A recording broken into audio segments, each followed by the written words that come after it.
Hello students, welcome to channel सब कुछ know. आज आप लोग पढ़ेंगे क्लास 9th एनसीईआरटी मैथ का चैप्टर 8 चतुर्भुज। इससे पहले वाले पार्ट में आप लोगों ने प्रश्नावली 12 हीरोन का सूत्र का पूरा कंप्लीट पढ़ाई किया था। अगर आप लोग चैनल पर नए हैं, चैनल को सब्सक्राइब करिए, वीडियो को लाइक करिए और ज़्यादा से ज़्यादा शेयर करिए ताकि सभी लोग आसानी से ऑनलाइन पढ़ाई कर सकें। देखिए, हमने यहाँ आप लोगों को चैप्टर 12 पढ़ाया क्योंकि जो पिछला सत्र ये मार्च तक का जो सत्र है इसमें आप लोगों को 30% चैप्टर नहीं पढ़ने थे, तो उसमें से कुछ चैप्टर नहीं पढ़ने थे। लेकिन अब जो अप्रैल से नया सत्र शुरू होने वाला है 2022 में, तो इसमें आप लोगों को पूरा कोर्स पढ़ना है, पूरा चैप्टर पढ़ना है। तो इसलिए हम अब चैप्टर 8 शुरू करेंगे और इससे पहले हमने चैप्टर 7 तक पूरा पढ़ाई कंप्लीट किया है। उसमें से 1 या 2 चैप्टर हमने नहीं पढ़ाया हुआ है, तो उसको भी हम पूरा पढ़ाएंगे। तो पहले आप लोग चैप्टर 8 जो कि चतुर्भुज है इसको देखेंगे और समझेंगे। तो देखिए, हम लोग सबसे पहले ये चतुर्भुज चैप्टर के बारे में जानेंगे। चतुर्भुज कहते किसको हैं? तो एक तो हम लोग अगर हम लोग ऐसे कोई 4 बिंदु लेना, 4 बिंदु अगर हम लोग मिलाएंगे तो उससे चतुर्भुज बनता है। लेकिन 4 बिंदु कितने तरह से हो सकते हैं ये देखिए। जैसे मान लीजिए अगर हम लोग 4 बिंदु एक ही रेखा में ले लेते हैं, मतलब एक ही सीध में ले लेते हैं, इसको कहते हैं संरेखी। अगर 4 संरेखी बिंदु हम लोग ले लेते हैं और उसको मिलाएंगे तो एक रेखा हमको मिलेगी। 4 बिंदुओं से ये चतुर्भुज नहीं बना। ऐसे ही अगर मान लीजिए हम लोग कोई 3 संरेखी बिंदु ले लेते हैं, मतलब 3 बिंदु अगर एक ही रेखा में लेना और एक बिंदु हम लोग अलग कर लें, तो इससे जो फिगर बनता है इनको मिलाने पर, इससे हमको मिलेगा त्रिभुज। 4 बिंदु देखिए यहाँ भी था, 4 बिंदु यहाँ था, ये चारों बिंदु संरेखी था तो रेखा बना। ये 3 बिंदु संरेखी और एक अलग था तो त्रिभुज बना। इसी तरह से अगर मान लीजिए हम लोग 4 बिंदु कुछ इस तरह से ले लेते हैं, ऐसे मान लीजिए 4 बिंदु अलग अलग हम लोग ले लेते हैं और इन चारों बिंदुओं को अगर हम लोग मिला देते हैं, देखिए 4 बिंदुओं को हमने अलग अलग ले लिया और उसको हमने मिला दिया, तो इससे जो फिगर हमारा बना है ये क्या है? ये है चतुर्भुज। ये क्या है? ये रेखा हो गया। ये क्या हो गया? त्रिभुज हो गया। ये क्या हो गया? ये हो गया चतुर्भुज। तो आप लोग चतुर्भुज का परिभाषा क्या कहेंगे कि 4 बिंदुओं को मिलाने से बनने वाले बंद फिगर को या बंद आकृति को हम लोग क्या कहते हैं? चतुर्भुज कहते हैं। ये चतुर्भुज चैप्टर आप लोग पढ़ना है तो चतुर्भुज के बारे में जानना जरूरी है। चतुर्भुज को हम लोग इंग्लिश में कहते हैं क्वाड्रिलैटरल। ये आप लोग याद रखेंगे, इंग्लिश नाम हो गया। हिंदी में चतुर्भुज 4 बिंदुओं को मिलाने से बनने वाले बंद आकृति को हम लोग क्या कहते हैं? चतुर्भुज कहते हैं। 4 बिंदु यहां भी हमने मिलाया, 4 बिंदु यहां भी हमने, लेकिन 4 असंरेखी बिंदु कहेंगे क्योंकि देखिए यहां संरेखी बिंदु हुआ, एक ही रेखा में हो गया तो रेखा बन गया। यहां भी 3 संरेखी बिंदु हुआ और एक असंरेखी हुआ तो त्रिभुज बना। अगर हम लोग 4 असंरेखी मतलब एक रेखा में न हो, इधर उधर चारों बिंदु हैं, 4 असंरेखी बिंदुओं को मिलाने से बनने वाला बंद आकृति जो होगा उसे ही हम लोग क्या कहेंगे? चतुर्भुज कहेंगे। इस तरह का भी चतुर्भुज हो सकता है। देखिए 4 अगर हम लोग असंरेखी बिंदु कुछ इस तरह से हम लोग ले लेते हैं और इसको मिलाएंगे, तब भी देखिए इस ऐसे मिला दिए, इसको ऐसे मिला दिए, फिर इसको ऐसे मिला दिए और इसको ऐसे मिला दिए। ये क्या है? ये भी चतुर्भुज है। देखिए इसमें भी 4 भुजाएं हैं, 1, 1, 2, 1, 3 और 1, 4। ये भी चतुर्भुज है। लेकिन आप लोगों को जो चतुर्भुज पढ़ना है आप लोगों को ये वाला चतुर्भुज पढ़ना है, इस तरह के जितने भी चतुर्भुज होंगे ये पढ़ना है, इस तरह के चतुर्भुज के बारे में नहीं पढ़ना है आप लोगों को। अब देखिए जो ये इस तरह का चतुर्भुज होता है, चतुर्भुज में किसको भुजा, किसको कोण, किसको शीर्ष, किसको विकर्ण कहते हैं, इसको आप लोग देखेंगे और फिर जानेंगे चतुर्भुज के प्रकार के बारे में, चतुर्भुज कितने तरह के होते हैं।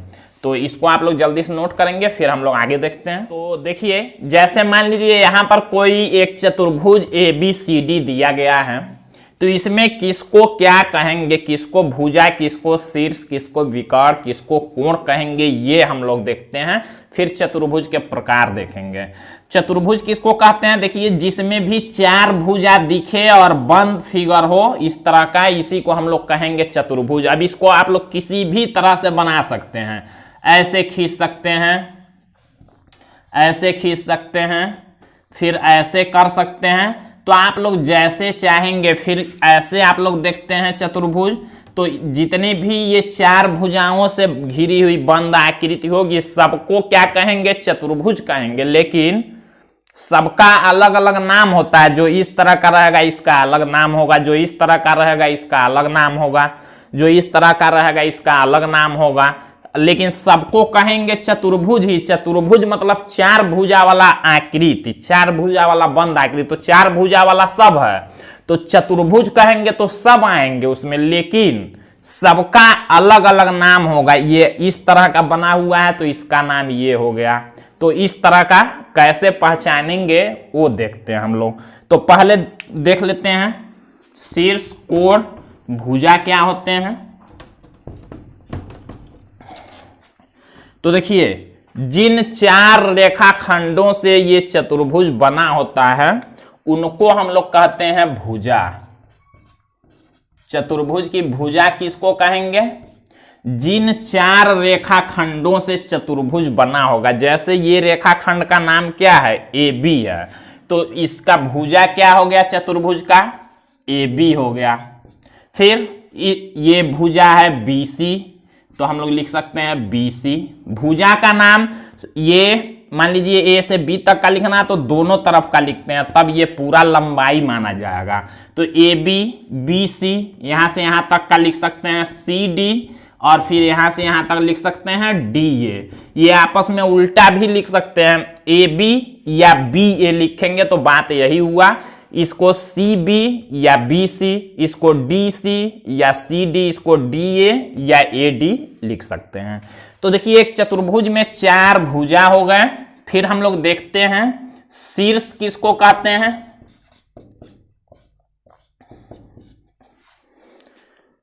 देखिए जिस बिंदु पर 2 भुजाएं मिलती हैं उसे हम लोग शीर्ष कहते हैं। चतुर्भुज की 2 भुजाएं जिस बिंदु पर मिलती हैं, बिंदु को याद रखिएगा, ये बिंदु को जो हमने अभी आप लोगों को बताया कि 4 असंरेखी बिंदु हम लोग ले लेते हैं जो एक रेखा में न हो और उनको मिला देते हैं तो क्या बन जाता है, चतुर्भुज बन जाता है। तो यही जो बिंदु होंगे इन्हीं को हम लोग कहते हैं शीर्ष। तो ये बिंदु A जो है एक शीर्ष हो गया, बिंदु B एक शीर्ष हो गया, बिंदु C एक शीर्ष हो गया। यहां पर जहां 2 भुजाएं मिलेंगी जिस बिंदु पर वही होगा, यहां पर भी एक हो गया D। तो ये चारों शीर्ष होते हैं, शीर्ष A, शीर्ष B, शीर्ष C और शीर्ष D। अब आप लोग जान गए जब शीर्ष किसे कहते हैं। कोण आप लोग समझेंगे, कोण ऐसे आप लोग पहले भी पढ़ चुके हैं चैप्टर 6 में, लेकिन यहां भी आप लोग देखेंगे कोण किसको कहते हैं। चतुर्भुज की 2 भुजाओं के बीच का ये जो झुकाव होगा, यहां से यहां तक का कितना ये दोनों एक दूसरे से झुके हुए हैं, इन्हीं झुकाव को कोण कहते हैं। फिर यहां भी एक कोण है, फिर इन 2 रेखाओं के बीच का झुकाव, फिर इन 2 रेखाखंडों के बीच का झुकाव। तो कोण भी 4 होते हैं। कोण का नाम आप लोग जानते हैं, लिखते हैं ऐसे, कोण A, कोण B, कॉमा कोण C, फिर कॉमा कोण D। 4 कोण हो गए। शीर्ष आप लोग जान गए, भुजाएं जान गए, कोण जान गए। अब देखिए विकर्ण किसको कहते हैं। जब देखिए A से C को मिला देंगे अगर ऐसे हमने क्या किया, ए से सी को मिला दिया तो इसको कहेंगे विकर्ण, तिरछी लाइन जो होगी। बी से हमने डी को मिला दिया तो इसको कहेंगे विकर्ण। तो एक चतुर्भुज में दो विकर्ण होते हैं, हम लोग विकर्ण इसको पढ़ेंगे।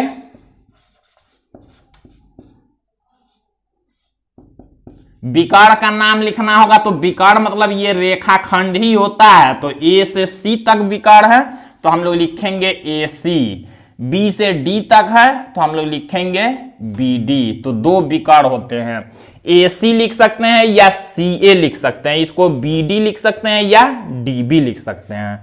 तो ये होते हैं विकर्ण। तो आप लोगों को समझ में आ गया होगा चतुर्भुज में क्या होते हैं, किसको विकर्ण, किसको कोण, किसको शीर्ष, किसको भुजा कहते हैं। संलग्न भुजाएं किसको कहते हैं, अब ये देखिए। संलग्न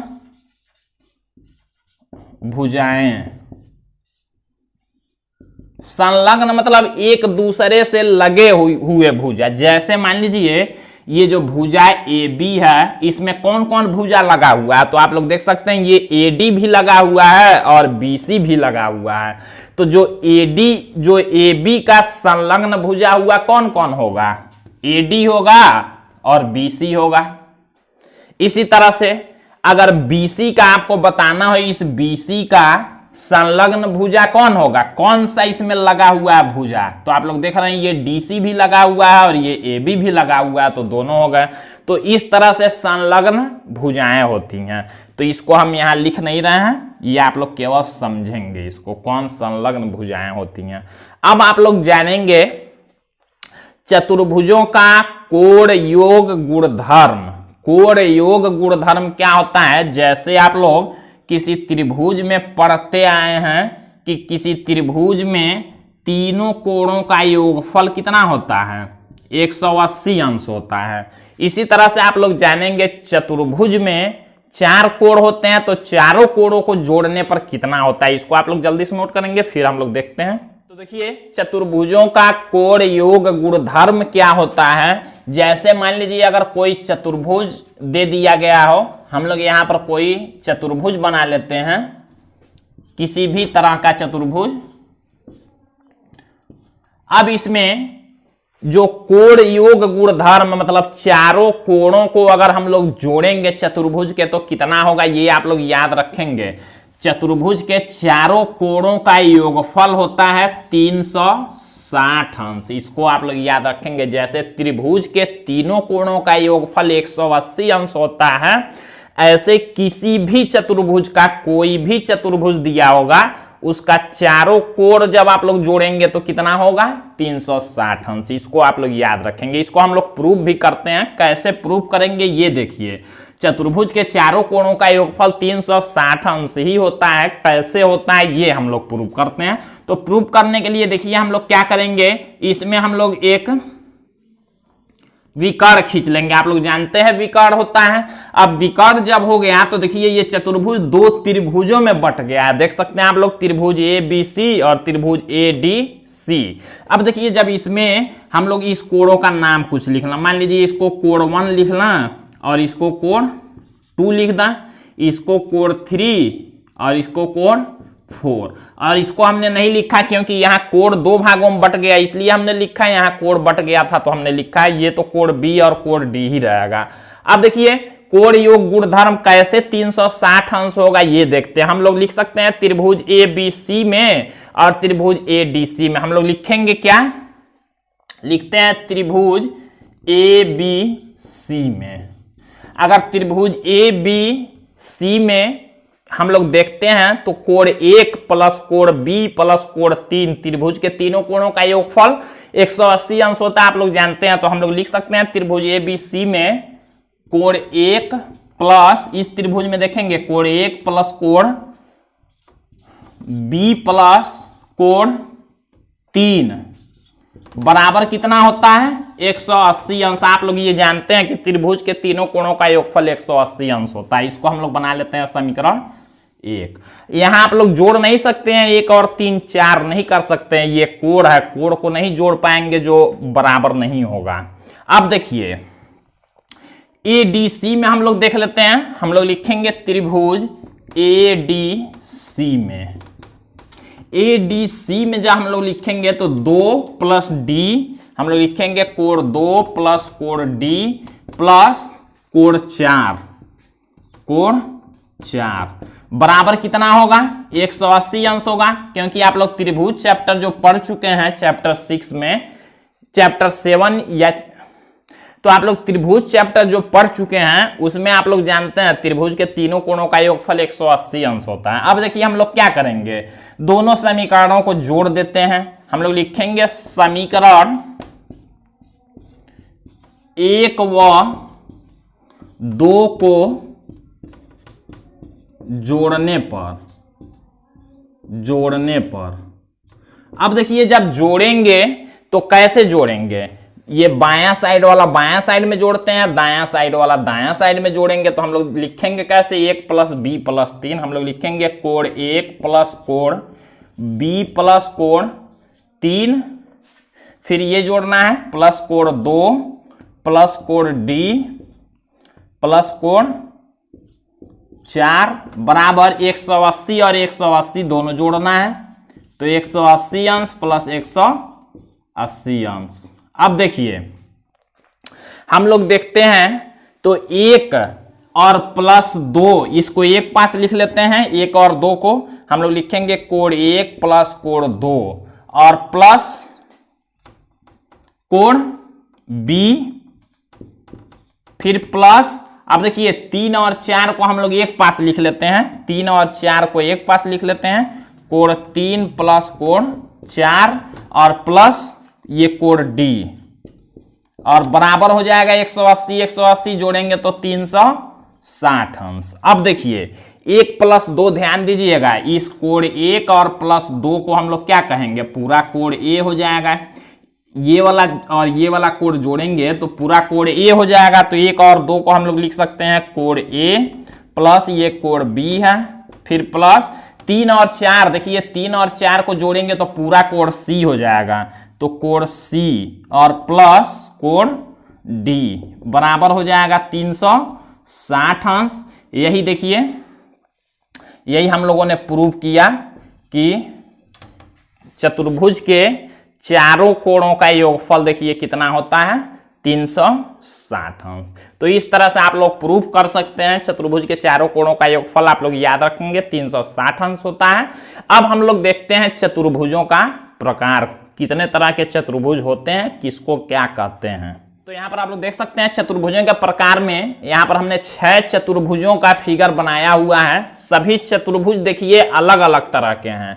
तो चतुर्भुज तो सबको कहेंगे, लेकिन अब देखिए सबका डिजाइन अलग अलग तरह का है, तो सबका नाम भी बदल जाएगा। अब कैसे नाम बदलेगा ये जानते हैं। तो हम लोग इस पहले वाले फिगर को देखते हैं, तो इसको हम लोग कहते हैं समलंब चतुर्भुज। इसको हम लोग क्या कहते हैं, पहले वाले को कहते हैं हम लोग समलंब चतुर्भुज। अब क्यों कहते हैं, देखिए समलंब चतुर्भुज कब कहेंगे ये देखते हैं, जब कोई भी आमने सामने वाला एक भुजा जब समांतर होगा तो उसी को हम लोग कहेंगे क्या, समलंब चतुर्भुज। इसमें देखिए ये जो आमने सामने की भुजाएं हैं ये समांतर होंगी, ये दोनों क्या होंगी, समांतर होंगी। तो जब समांतर होंगी आमने सामने की एक ही कोई, ये दोनों देखिए समांतर नहीं है, तो इसको हम लोग कहेंगे समलंब चतुर्भुज। सम्मुख भुजाओं का एक युग्म जिस चतुर्भुज में समांतर होगा उसी को हम लोग समलंब चतुर्भुज कहेंगे। इसको देखिए इसका फिगर दूसरे तरह का है। इसमें क्या होता है, इसमें सम्मुख भुजाएं जो होती हैं ये समांतर होती हैं और बराबर भी होती हैं। ये देखिए ये इसके समांतर है और बराबर भी है, यहाँ समांतर था लेकिन बराबर नहीं था। और इसमें एक चीज और है, ये इसके समांतर होगा और ये इसके भी समांतर होगा, मतलब सम्मुख भुजाएं समांतर और बराबर होती हैं, तो इसको हम लोग कहते हैं समांतर चतुर्भुज। इसमें एक बात और याद रखेंगे, इसमें कोण 90 अंश के नहीं होते हैं, कोण कुछ भी हो सकते हैं। सम्मुख कोण भी बराबर होते हैं, तो ये तो अलग चीज है। आप लोग याद क्या रखेंगे कि सम्मुख भुजाएं अगर समांतर और बराबर होंगी तो उनको समांतर चतुर्भुज कहेंगे। और यही समांतर चतुर्भुज ये भी है, इसमें भी देखिए सम्मुख भुजाएं ये क्या है, समांतर और बराबर हैं। इसके बराबर ये है और समांतर भी है, लेकिन इसको हम लोग समांतर चतुर्भुज न कह के थोड़ा अलग नाम देते हैं। ये देखिए थोड़ा सा टेढ़ा बना हुआ है, ये सीधा है। सीधा होने का मतलब ये सभी कोण इसके क्या हैं, 90-90 अंश के हैं। इसके सभी कोण क्या हैं, 90-90 अंश के हैं, जबकि उसका 90 अंश का नहीं था। तो इसको हम लोग कहेंगे चतुर्भुज जिसमें आमने सामने की जो सम्मुख भुजाएं होंगी ये क्या होंगी, समांतर और बराबर तो होंगी, लेकिन प्रत्येक कोण 90 अंश के होंगे। तो इस चतुर्भुज को हम लोग कहते हैं आयत।